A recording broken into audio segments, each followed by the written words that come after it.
T-Money Productions. Zuzi on the track. T-Money spitting straight facts, repping black and blue in the Hornets, but y'all knew that, true that. All these other dudes is just so whack, always asking me, T-Money, how you do that? It's God-given, I'm just living. Bet you didn't know that T-Money could spit it and rip it. I'm always tipping, never tripping. It's how I'm living. T-Money Productions, let's get it. Yes, sir!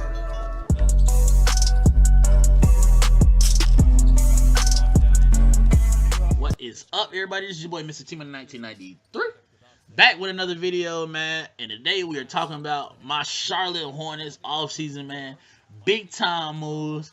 Big time movements for the future. Big time movements to win now in this wide open Eastern Conference.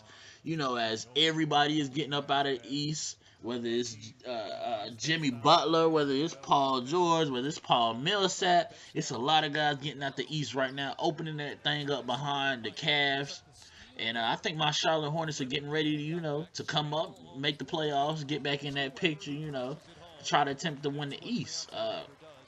Lot of good moves. A lot of good moves.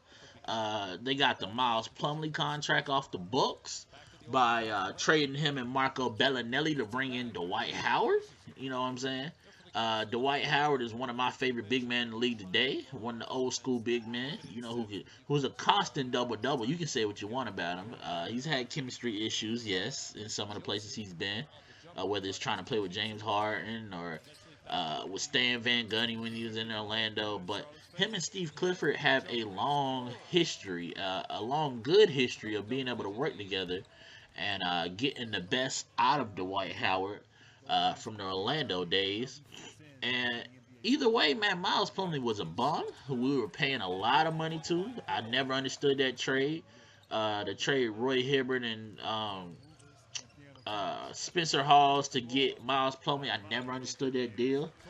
So we got that money off the books, you know what I'm saying? And Marco Bellinelli is not a big loss. He wasn't hitting his threes last year like we thought he was going to when he got here. And Dwight brings rim protection. He brings athleticism that we didn't have. He's strong on defense. You can throw it down to him a little bit in offense. And that Kemba Dwight pick and roll is going to be something nasty. You feel me?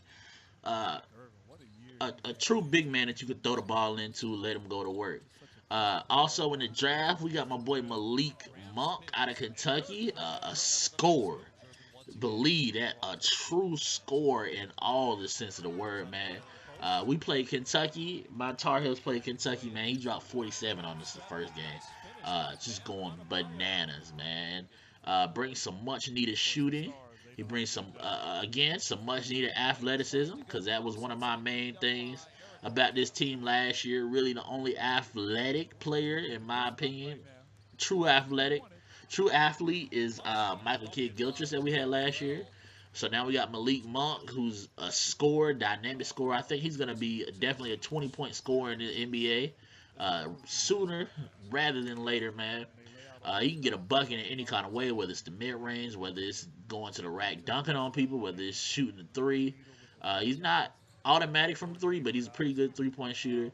I think he can grow to sort of be a combo point guard at times, actually.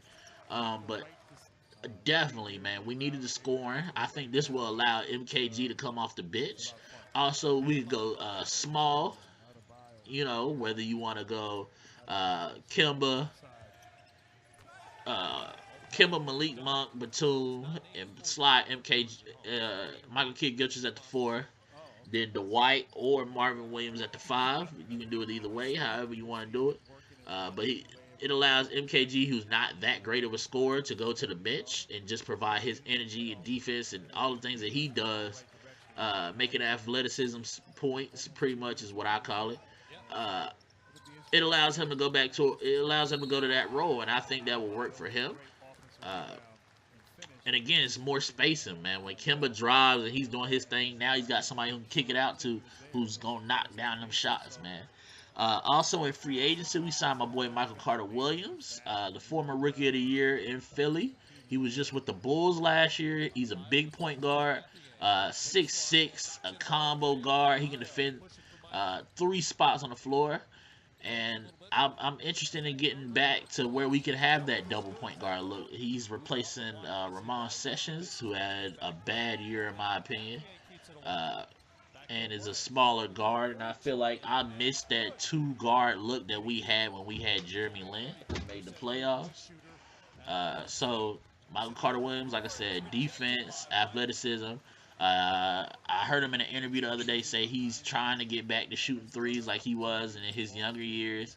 But we'll see. To me, he's more of a poor man Sean Livingston, where you don't necessarily want him shooting threes, but he can post up bigger guards. He can still take guys off the dribble, and he's going to be able to get you points. So I like the moves that we made this offseason. I definitely see us being a playoff team next year. And the East, besides the Cavs, behind the Cavs is wide open. I mean, the Celtics is looking like they're trying to make moves, but other than that, you know what I'm saying, it's wide open. Because it's going to be some playoff teams that are not making the playoffs next year, like the Pacers. Did the Hawks make the playoffs this year? I can't remember, but if they did, they're not this year. They're going to be a lottery team. So it's going to be some playoff spots open, man, and we just got to take them. But MJ, I love the moves you making. I love the direction we going. I like Steve Clifford as a head coach. Hopefully he will prove this year that he's where he's supposed to be. But other than that, this is it for right now. This is your boy Mr. T Money 1993. I hope y'all are enjoying the Summer League highlights in the background, man, with Weber, Dwayne Bacon. Oh yeah, we got Dwayne Bacon out of Florida State, another athletic guy, another scorer. So shout out to that. Shout out to Leonard Hamilton, coach of Florida State, who is from Gastonia, North Carolina. Gas house in the building, you feel me? So hopefully he got Dwayne Bacon right enough to where he can help this team. But other than that, like I said, hope y'all enjoying these highlights. This is your boy Mr. T Money 1993, aka Straight Facts, because that's all I spit on this YouTube thing, and I'm out. Miami wins the quarter. Charlotte wins the game by 7, 74-67. So the Hornets take 6 points today in the point system. 4 points for the win. They won a couple of quarters as well. Miami salvages 2 points from the game. In terms of points on the floor,